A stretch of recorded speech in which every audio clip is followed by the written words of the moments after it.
വർഷം 1982 സ്പെയിനിൽ ഫുട്ബോൾ ലോകകപ്പിന്റെ ഗ്രൂപ്പ് ഘട്ടങ്ങളിലെ അവസാന മത്സരം. എതിരാളികൾ യൂറോപ്യൻ ശക്തികളായ പശ്ചിമ ജർമ്മനിയും ഓസ്ട്രിയയും. ഇരുവർക്കും മുന്നോട്ടുള്ള പ്രയാണത്തിന് നിർണായകമായ മത്സരമായതിനാൽ ഗാലറിയിൽ ആരാധകരെല്ലാം അത്യാവേശത്തിലായിരുന്നു.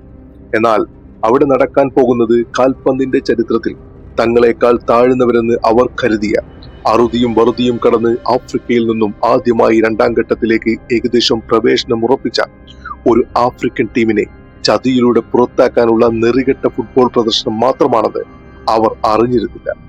ജിജോണിന്റെ അപമാനമെന്ന് പിൽക്കാലത്ത് കുപ്രസിദ്ധമായ ആ നെറികെട്ട ലോകകപ്പ് മത്സരത്തിലേക്കും അതിലേക്ക് നയിക്കപ്പെട്ട സംഭവ വികാസങ്ങളിലേക്കും അത് ഫുട്ബോൾ മേഖലയിൽ വരുത്തിയ സമൂലമായ മാറ്റങ്ങളിലേക്കും നമുക്ക് ഒന്നിരിക്കാം.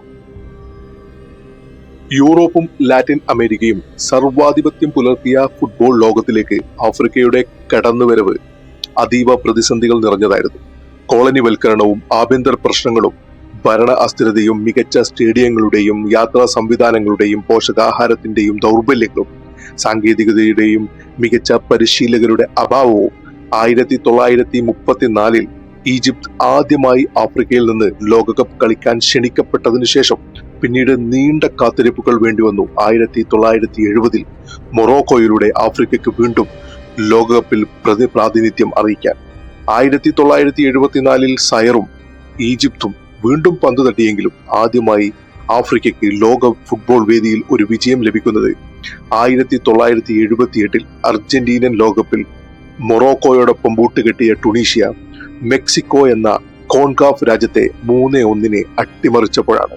കറുത്ത ഭൂഖണ്ഡത്തിന്റെ കരുത്തിന്റെ മിന്നലെ അടയാളം കണ്ട ആ മത്സരം പക്ഷേ മെക്സിക്കോയുടെ അലസത കൊണ്ട് സംഭവിച്ച ഒരു അട്ടിമറിയായി മാത്രമാണ് അന്നത്തെ ഫുട്ബോൾ വിശാരദന്മാർ വിധിയെഴുതിയത്. വംശീയത ഒരു രോഗമായി നിലനിന്നിരുന്ന ആ കാലത്ത് 26ഓളം സജീവ ഫുട്ബോൾ രാഷ്ട്രങ്ങൾ ആഫ്രിക്കയിൽ ഉണ്ടായിരുന്നിട്ടും മുൻകാല യൂറോപ്യൻ കോളനികളിലെ കളിക്കാർ എത്ര തന്നെ മികച്ചവരായിരുന്നെങ്കിലും അവരെ അവഗണിച്ചു. മികച്ച ലീഗ് മത്സരങ്ങളില്ലാത്തതിന്റെ കാരണം പറഞ്ഞു. അവർക്ക് ആദ്യ കാലങ്ങളിൽ 2 സ്ഥാനങ്ങൾ മാത്രമേ ഫുട്ബോൾ ഫെഡറേഷൻ ലോകകപ്പിന് അനുവദിച്ചിരുന്നുള്ളൂ. യൂറോപ്പിനും പിന്നീട് കയറിയ ലാറ്റിൻ അമേരിക്കയ്ക്കുമൊപ്പം പന്ത് തട്ടാൻ അവർ പ്രാപ്തരായിട്ടില്ല എന്നായിരുന്നു അവരുടെ തിട്ടൂരം. 1978 ടുണീഷ്യയുടെ വിജയം മുൻനിർത്തി ആഫ്രിക്ക ഒരു സ്ഥാനത്തിനു കൂടി അവകാശവാദം ഉന്നയിച്ചെങ്കിലും പരിഗണിക്കപ്പെട്ടില്ല. എന്നാൽ ആഫ്രിക്ക എന്താണെന്നും അവരുടെ യഥാർത്ഥ ഫുട്ബോൾ ശക്തി എന്താണെന്നും ലോകത്തിന്റെ മുന്നിൽ പ്രദർശിപ്പിക്കാൻ, അതുവഴി ആഫ്രിക്കയുടെ അവഗണന അവസാനിപ്പിക്കാൻ ഒരു രാജ്യം തയ്യാറെടുക്കുന്നുണ്ടായിരുന്നു.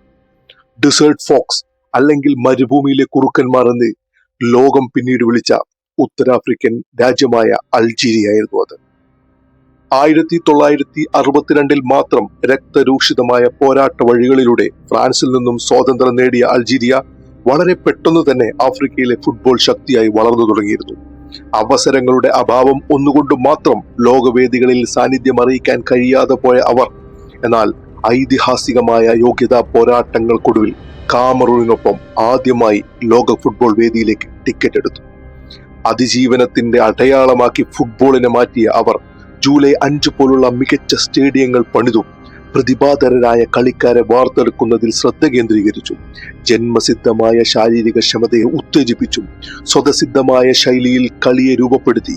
യൂറോപ്യൻ ലാറ്റിൻ അമേരിക്കൻ പരിചയ സമ്പന്നതയെയും സാങ്കേതികതയെയും മറികടക്കാനും തയ്യാറെടുത്തുകൊണ്ട് 1982 സ്പെയിനിലേക്ക് അവർ കപ്പൽ കയറി.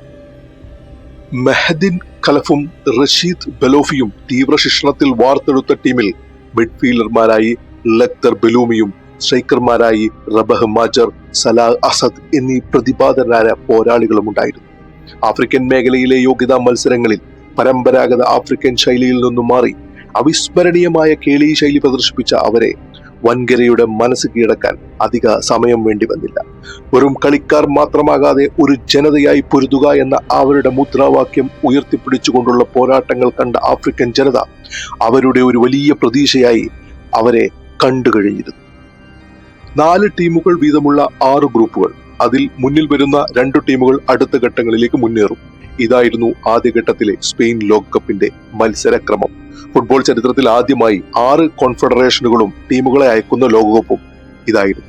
തങ്ങളുടെ സഹയോഗ്യതക്കാരായ കാമറൂൺ, ഗ്രൂപ്പ് 1 ഉൾപ്പെട്ടപ്പോൾ യൂറോപ്പിലെ വൻ തോക്കുകളായ മുൻ ചാമ്പ്യന്മാരായ പശ്ചിമ ജർമ്മനിയും ഓസ്ട്രിയയും ലാറ്റിൻ അമേരിക്കൻ ശക്തിയായ ചിലിയും ഉൾപ്പെടെ മരണ ഗ്രൂപ്പായ 2 അൾജീരിയ അകപ്പെട്ടത്. ആഫ്രിക്കൻ വന്യതയുടെയും ലാറ്റിൻ അമേരിക്കൻ ശൈലിയുടെയും ചില അവിസ്മരണീയ മുഹൂർത്തങ്ങൾ സമ്മാനിച്ച് അൾജീരിയയും ചിലിയും അടങ്ങുമെന്നും ജർമ്മനിയും ഓസ്ട്രിയയും ഗ്രൂപ്പ് 2 നിന്നും പ്രീ ക്വാർട്ടറിലേക്ക് മുന്നേറുമെന്നും എല്ലാവരും കണക്കുകൂട്ടി. എന്നാൽ അടിച്ചമർത്തപ്പെട്ടവന്റെ ആവേശം ഉൾക്കൊണ്ട് ആഗതരായ അൾജീരിയ പക്ഷേ വെറുതെ വന്നതായിരുന്നില്ല. അത് വൈകാതെ എല്ലാവർക്കും മനസ്സിലായി. 1982 ജൂൺ 16 ഗ്രൂപ്പ് 2 ആദ്യ മത്സരം ജിജോൺ സ്റ്റേഡിയത്തിൽ അരങ്ങുയർന്നു. ഒരു വശത്ത് യൂറോപ്യൻ ഭീമന്മാരും മുൻ ചാമ്പ്യന്മാരുമായ പശ്ചിമ ജർമ്മനി, മറുവശത്ത് ലോകകപ്പിൽ ആദ്യമായി പന്ത് തട്ടുന്ന അൾജീരിയ. ജർമ്മനിയുടെ ഒരു പൂർണ്ണമായ വിഴുങ്ങൽ പ്രതീക്ഷിച്ച, അല്ലെങ്കിൽ ഒരു ദഹനം പ്രതീക്ഷിച്ച കാണികൾക്ക് മുമ്പിൽ അൾജീരിയ ഒരു അഗ്നിഗോളമായി. തുടക്കം മുതലേ ആക്രമിച്ച് കളിച്ച് അവരെ തടുത്തു നിർത്താൻ പലപ്പോഴും ജർമ്മൻ പ്രതിരോധ ഭടന്മാർക്ക് തന്നെ നന്നെ പാടുപെടേണ്ടി വന്നു. പുതുമക്കാരുടെ ആവേശമായി ആദ്യ പകുതിയെ കണ്ട ജർമ്മൻകാർ രണ്ടാം പകുതിയിൽ ഗോൾ നേടി ആധിപത്യം സ്ഥാപിക്കാനുള്ള ശ്രമങ്ങൾ ആരംഭിച്ചു. എന്നാൽ ഈ വിടവുകളിലൂടെ വർദ്ധിത വീര്യത്തോടെ ആർത്തുലച്ചുകൊണ്ട് അൾജീരിയൻ മുന്നേറ്റക്കാർ നിരന്തരം ആക്രമണം അഴിക്കുകയും 54-ാം മിനിറ്റിൽ ശക്തമായ പ്രതിരോധത്തെ ഭേദിച്ചുകൊണ്ട് റബഹ് മാജയിലൂടെ അവർ ജർമ്മനിയുടെ വല കുലുക്കുകയും ചെയ്തു. ഒരു നിമിഷത്തിലേക്ക് സ്റ്റേഡിയവും ലോകവും സ്തബ്ധരാകുകയും അവരുടെ ശ്വാസം നഷ്ടപ്പെടുകയും ചെയ്തു. എന്താണ് സംഭവിച്ചതെന്ന് ജർമ്മൻ കളിക്കാർക്ക് പോലും മനസ്സിലായില്ല. വീണ്ടും സമചിത്തത വീണ്ടെടുത്ത് ജർമ്മൻ കളിക്കാർ ടച്ച് ലൈനിൽ നിന്നും അൾജീരിയൻ ഗോൾമുഖത്തേക്ക് നിരന്തരമായി ആക്രമണങ്ങൾ അഴിച്ചുവിട്ട് തിരിച്ചടിക്ക് വേണ്ടിയുള്ള ശ്രമങ്ങൾ ആരംഭിച്ചു. അതിന്റെ പര്യവസാനമെന്നോണം 67-ാം മിനിറ്റിൽ റുമൻഗയുടെ എണ്ണം പറഞ്ഞ കിക്കിലൂടെ ആ തിരിച്ചടി സംഭവിക്കുകയും മത്സരം 1-1 സമനിലയിലാവുകയും ചെയ്തു. ഒരു ആഫ്രിക്കൻ ടീം യൂറോപ്യൻ വമ്പന്മാരെ പിന്നിലാക്കിയതിന്റെ നിരാശയിലുന്ന കാണികൾ വീണ്ടും ആവേശത്തിലേക്ക് തിരിച്ചു വന്നു. ഗോൾ നേടിയതിന്റെ ആവേശത്തിൽ എതിരാളികളെ മാനസികമായി തകർക്കുന്ന വെള്ളക്കാരന്റെ തന്ത്രം പുറത്തെടുത്ത ഒരു ജർമ്മൻ കളിക്കാരൻ അൾജീരിയയിൽ കത്തിക്കളിച്ചുകൊണ്ടിരുന്ന മിഡ്ഫീൽഡർ ആയ ബെലൂമിയോട് ഇങ്ങനെ പറഞ്ഞു: നിന്റെ ടീം ഒരു നാണക്കേടാണ്. ഇതിന് യാതൊരു പ്രതികരണവും പറയാതെ ബെലൂമി തലതിരിച്ചുകൊണ്ട് അദ്ദേഹത്തിന്റെ കളി തുടർന്നു. 1 മിനിറ്റിന് ശേഷം തന്റെ മികച്ച ഒരു ഗോളിലൂടെ അതിന് അയാൾ മറുപടി പറയുകയും ചെയ്തു. എണ്ണം പറഞ്ഞ ഹെഡറിലൂടെ അൾജീരിയയെ അയാൾ വീണ്ടും മുന്നിലെത്തിച്ചു. സ്കോർ 2-1. ഗാലറിയിൽ വീണ്ടും മ്ലാനത പടർന്നു. എണ്ണത്തിൽ കുറവായിരുന്നെങ്കിലും ആഫ്രിക്കൻ ആരാധകർക്ക് ആവേശ തിമിർപ്പിൽ ആറാടുകയായിരുന്നു. അവസാനത്തെ 25 മിനിറ്റ് സകല തന്ത്രങ്ങൾ പയറ്റിയിട്ടും അൾജീരിയയുടെ പ്രതിരോധത്തെ പിളർക്കാൻ ജർമ്മനിക്കായില്ല. അവസാനത്തെ വിസിലൂതിയപ്പോൾ ലോക ഫുട്ബോൾ ചരിത്രത്തിൽ ഒരു യൂറോപ്യൻ ടീമിനെതിരെ ഒരു ആഫ്രിക്കൻ രാജ്യത്തിന്റെ വിജയം രേഖപ്പെടുത്തി കഴിഞ്ഞിരുന്നു. തന്നെ അപഹസിച്ച കളിക്കാരനെ വീണ്ടും കണ്ട ബെലൂമി ഇങ്ങനെ പറഞ്ഞു: ഞങ്ങൾ നിന്റെ രാജ്യത്തെ തോൽപ്പിച്ചിരിക്കുന്നു. ഇനി നിനക്ക് എന്താണ് പറയാനുള്ളത്? യൂറോപ്പിന്റെ വംശീയ അഹങ്കാരത്തിനും മേൽക്കോയ്മയ്ക്കും ലഭിച്ച ഒരു അടിയായിരുന്നു ആ തോൽവി. അവിശ്വസനീയമായ ഈ വിജയം ആഫ്രിക്കൻ തെരുവുകളെ അക്ഷരാർത്ഥത്തിൽ ഇളക്കിമറിച്ചു. ഫുട്ബോളിന്റെ കുത്തക അവകാശപ്പെടുന്ന യൂറോപ്യൻ വംശീയവാദികൾക്ക് പക്ഷേ ഇതൊട്ടും ഉൾക്കൊള്ളാൻ കഴിയുന്നതായിരുന്നില്ല.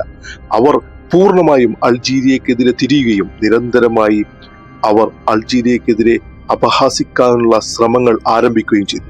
പത്രമാധ്യമങ്ങളിലൂടെ അൾജീരിയക്കാരെ അപരിഷ്കൃതരെന്നും അപകടകാരികളെന്നും അവർ നിരന്തരം വിശേഷിപ്പിച്ച് തളർത്താൻ ശ്രമിച്ചു.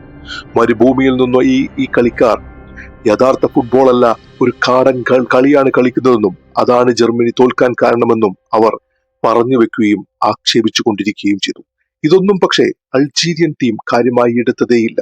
ഞങ്ങൾക്ക് ഇത് വെറുമൊരു മത്സരമല്ല എന്നും ഇത് ഞങ്ങളുടെ ചോരയാണെന്നും അവർ വിളിച്ചു പറഞ്ഞു. ആദ്യ ജയത്തിന്റെ ആവേശത്തിൽ രണ്ടാം മത്സരത്തിൽ ഓസ്ട്രിയയോട് നേരിട്ട അൾജീരിയ പക്ഷേ 2-0 പരാജയപ്പെട്ടു. നിസാരക്കാരല്ല ഈ ഉത്തരാഫ്രിക്കൻ ടീം എന്ന് മനസ്സിലാക്കിയ ആ ആദ്യ മത്സരം ചിലിക്കെതിരെ 1-0 വിജയിച്ച ഓസ്ട്രിയ പ്രതിരോധത്തിലൂന്നി മികച്ച ഹോംവർക്ക് ചെയ്ത് കളിയെ നിയന്ത്രിക്കുകയും ലഭിച്ച അവസരങ്ങൾ കൃത്യമായി മുതലാക്കി വിജയം പിടിച്ചെടുക്കുകയും ചെയ്തു. എന്നാൽ അൾജീരിയയുടെ പോരാട്ട വീര്യത്തിന് ഒരു കുറവും ഉണ്ടായിരുന്നില്ല. ആരാധകരുടെ ആവേശം കവർക്കുകയും അവരുടെ മനസ്സ് കവരുകയും ചെയ്ത അവർ പലപ്പോഴും ഭാഗ്യം അവരെ പിന്തുണയ്ക്കാത്തത് കൊണ്ട് മാത്രമാണ് പരാജയപ്പെട്ടത്. മറ്റൊരു മത്സരത്തിൽ ചിലിയെ 4-1 പരാജയപ്പെടുത്തി ജർമ്മനി വീണ്ടും കളത്തിലേക്ക് തിരിച്ചു വന്ന് പ്രതീക്ഷ കാക്കുകയും ചെയ്തു. അതോടെ അൾജീരിയയുടെ അസ്തമയം സ്വപ്നം കാണുകയും യൂറോപ്പിന്റെ തിരിച്ചുവരവിൽ ആവേശം കൊള്ളുകയും ചെയ്ത കൊളോണിയൽ ശക്തികളെ ഞെട്ടിച്ചുകൊണ്ട് തങ്ങളുടെ മൂന്നാമത്തെയും അവസാനത്തെയും ഗ്രൂപ്പ് മത്സരത്തിൽ ചിലിയെ 3-2 പരാജയപ്പെടുത്തിയ അൾജീരിയ ആദ്യമായി ഒരു ആഫ്രിക്കൻ ടീം 2ാം റൗണ്ട് ഉറപ്പിക്കുന്നതിന്റെ വക്കിലെത്തി. കൊണ്ടും കൊടുത്തും മുന്നേറിയ ഈ മത്സരത്തിൽ 7:31 മിനിറ്റുകളിൽ അസദിലൂടെയും 35ാം മിനിറ്റിൽ ബെൻസൂലിയിലൂടെയും വ്യക്തമായ ആധിപത്യം ആദ്യ പകുതിയിൽ തന്നെ അൾജീരിയ നേടിയെങ്കിലും 2ാം പകുതിയിൽ വർദ്ധിത വീര്യത്തോടെ 2 ഗോളുകൾ മടക്കി ചിലി ശക്തമായി തിരിച്ചുവന്ന് വെല്ലുവിളി ഉയർത്തി. എന്നാൽ മികച്ച രീതിയിൽ പ്രതിരോധിച്ച് വിജയം അൾജീരിയ കൈവിടാതെ ആഫ്രിക്കയുടെ അഭിമാനം കാത്തു. ഈ വിജയത്തോടുകൂടി ലോകം മുഴുവൻ അൾജീരിയയെ വാഴ്ത്താൻ തുടങ്ങി. എന്നാൽ തിരശ്ശീലകൾക്കപ്പുറത്ത് ഗൂഢാലോചനകൾ തകൃതിയായി നടക്കുന്നുണ്ടായിരുന്നു. ഒരു യൂറോപ്യൻ കോളനി രാജ്യം മറ്റൊരു യൂറോപ്യൻ രാജ്യത്തെ പുറത്താക്കിക്കൊണ്ട് 2ാം റൗണ്ടിൽ പ്രവേശിക്കുന്നത് അംഗീകരിക്കാൻ വംശീയ ആധിപത്യം മനസ്സിൽ സൂക്ഷിക്കുന്ന ആധുനികരെന്ന് അവകാശപ്പെടുത്തുന്ന യൂറോപ്പിലെ മേലധ്യക്ഷന്മാർക്ക് കഴിയുമായിരുന്നില്ല. അൾജീരിയയുടെ ഈ മുന്നേറ്റം പ്രതിസന്ധിയിലാക്കിയത് അവരുടെ മുന്നിൽ ആദ്യ മത്സരത്തിൽ നാണം കെട്ട ജർമ്മനിയെ തന്നെയായിരുന്നു. അവസാന ലീഗ് മത്സരത്തിൽ ഓസ്ട്രിയയോട് തോൽക്കുകയോ സമനിലയിലാവുകയോ ചെയ്താൽ അവർ ലോകകപ്പിൽ നിന്ന് പുറത്താകുമെന്ന് ഉറപ്പായിരുന്നു. അതോടെ 2 യൂറോപ്യൻ രാജ്യങ്ങളെയും രക്ഷിച്ചെടുക്കാനുള്ള ഗൂഢപദ്ധതികൾ പിന്നാമ്പുറങ്ങളിൽ ആവിഷ്കരിക്കപ്പെട്ടു. 1982 ജൂലൈ 25 ലോക ഫുട്ബോളിനെ തന്നെ അപമാനിച്ച ആ മത്സരത്തിന് ജിജോൺ തന്നെ വേദിയായി. നിർണായകമായ ഈ മത്സരത്തിന്റെ ആവേശം മുഴുവൻ ഒപ്പിയെടുക്കാൻ തടിച്ചുകൂടിയ ആരാധകർക്ക് മുന്നിൽ പക്ഷേ ചരിത്രത്തിൽ ഇതുവരെ കാണാത്ത രീതിയിലുള്ള ഒരു ഫുട്ബോൾ മത്സരമാണ് സംഭവിച്ചത്. 10ാം മിനിറ്റിൽ തന്നെ ഹൊർബഷിന്റെ ഗോളിൽ ജർമ്മനി മുന്നിലെത്തുകയും വിജയമുറപ്പിക്കുന്ന രീതിയിലേക്ക് കാര്യങ്ങൾ മാറുകയും ചെയ്തു. അതോടുകൂടി കളിയുടെ സ്വഭാവം തന്നെ മാറി പരസ്പരം അലക്ഷ്യമായി പന്തു തട്ടുകയും സമയം കളയുകയും ചെയ്യുന്നതിലേക്കാണ് ഇരു ടീമുകളും ശ്രദ്ധ കേന്ദ്രീകരിച്ചത്. ഒരു സൗഹൃദ മത്സരം പോലും കളിച്ച് അബദ്ധം സംഭവിക്കാതിരിക്കാനുള്ള എല്ലാ മുൻകരുതലുകളും അവർ എടുക്കുന്നതോടൊപ്പം തന്നെ കളിയെ അവർ വിരസമാക്കി മാറ്റി. അക്ഷമരായി കാണികൾ ഒത്തുകളി എന്ന് വിളിച്ചു പറഞ്ഞ് കയ്യിലുള്ള കുപ്പികളും മറ്റും ഗ്രൗണ്ടിലേക്ക് വലിച്ചെറിഞ്ഞ് അവരുടെ പ്രതിഷേധത്തെ അറിയിച്ചു. എന്നാൽ അതിലൊന്നും കുലുങ്ങാതെ മുമ്പ് തീരുമാനിച്ചുറപ്പിച്ച രാഷ്ട്രീയ ഐക്യത്തിന്റെ പൂർണ്ണമായ നടപ്പാക്കലിൽ യാതൊരു വിട്ടുവീഴ്ചയും ആ കളിക്കാർ കാണിക്കാതെ മധ്യനിരയിൽ തന്നെ പന്ത് കേന്ദ്രീകരിച്ച് 90 മിനിറ്റും പൂർത്തീകരിക്കുകയും ഇരു ടീമുകളെയും 2ാം ഘട്ടത്തിലേക്ക് എത്തിക്കുന്ന പ്രക്രിയ വിജയിപ്പിക്കുകയും ചെയ്തു. ജർമ്മനിയുടെ പരാജയവും അതുവഴി ആദ്യമായി ഒരു ആഫ്രിക്കൻ ടീമിന്റെ 2ാം ഘട്ട പ്രവേശനവും കാണാൻ തടിച്ചുകൂടിയ ചെറിയ ഒരു വിഭാഗം ആഫ്രിക്കൻ ആരാധകർക്ക് തങ്ങളുടെ കണ്ണുകൾക്ക് വിശ്വസിക്കാൻ കഴിയുന്നതായിരുന്നില്ല ഈ ഒത്തുകളി. കണ്ണീരണിഞ്ഞുകൊണ്ട് അവർ സ്റ്റേഡിയം വിട്ടു. ഒരേ പോയിന്റ് ഉണ്ടായിട്ടും ഒരു ഗോൾ കൂടുതൽ വഴങ്ങിയതിന്റെ സാങ്കേതികതയിൽ കുഴുങ്ങി തങ്ങൾ പുറത്തായി എന്ന വാർത്ത അൾജീരിയൻ ടീമിനെ അക്ഷരാർത്ഥത്തിൽ ഞെട്ടിച്ചു കളഞ്ഞു. എന്നാൽ തങ്ങളെ തോൽപ്പിക്കാൻ മനഃപൂർവ്വം ഇരു ടീമുകളും ഒത്തുകളിച്ചു എന്ന് അവർക്ക് മനസ്സിലായപ്പോൾ അവർ പ്രതിഷേധമുയർത്തുകയും ആ മത്സരം റദ്ദ് ചെയ്യാൻ ആവശ്യപ്പെടുകയും ചെയ്തു. എന്നാൽ അശക്തരായ അവരുടെ പ്രതിഷേധങ്ങൾക്ക് ഒന്നും വകവയ്ക്കാൻ ഫുട്ബോൾ ഫെഡറേഷൻ തയ്യാറായതേയില്ല. കടുത്ത നിരാശയിൽ തന്നോട് ചോദ്യം ചോദിച്ച പത്രക്കാരോട് അൾജീരിയൻ മിഡ്ഫീൽഡറായ ബെലോമി പറഞ്ഞത്, ഞങ്ങൾ ജയിക്കാനായി കളിച്ചു, ഞങ്ങളെ തോൽപ്പിക്കാൻ അവർ കളിച്ചില്ല, പക്ഷെ അവർ ഒത്തുകളിച്ചു. ഹൃദയം നുറുങ്ങുന്ന ഈ വാക്കുകളിൽ എല്ലാം അടങ്ങിയിരുന്നു. തല കുമ്പിട്ട് മടങ്ങിയ അൾജീരിയൻ ടീം ലോക ഫുട്ബോളിന് ഒരു നൊമ്പരമായി മാറി. വൻ കോളിളക്കം സൃഷ്ടിച്ച ഈ സംഭവം ഫുട്ബോളിനെ തന്നെ അപമാനിക്കുകയും പല നിയമങ്ങളും മാറ്റി എഴുതപ്പെടാൻ കാരണമാവുകയും ചെയ്തു. അതിനുശേഷം ലോകകപ്പിലെ അവസാന ലീഗ് മത്സരങ്ങൾ ഒരേ സമയം നടത്താൻ ഫിഫ തീരുമാനിച്ചു. ആഫ്രിക്കൻ ടീമുകൾക്ക് മതിയായ പ്രാതിനിധ്യവും ശബ്ദവും ഈ സംഭവത്തിനു ശേഷം ലോകം അംഗീകരിച്ചു കൊടുക്കാൻ നിർബന്ധിതരായി. യൂറോപ്പിന്റെ വംശീയതയെ കേളി മികവുകൊണ്ടും പോരാട്ട വീര്യം കൊണ്ടും വെല്ലുവിളിച്ച അവിസ്മരണീയ മുഹൂർത്തങ്ങൾ സമ്മാനിച്ച് ലോകത്തിന്റെ മനസ്സിൽ ഇടം നേടിയ അൾജീരിയ എന്ന ആ തീപ്പൊരി ഇന്നും ആഫ്രിക്കയുടെ സ്വപ്നങ്ങൾക്ക് പ്രതീകമായി കെടാതെ നിൽക്കുന്നു.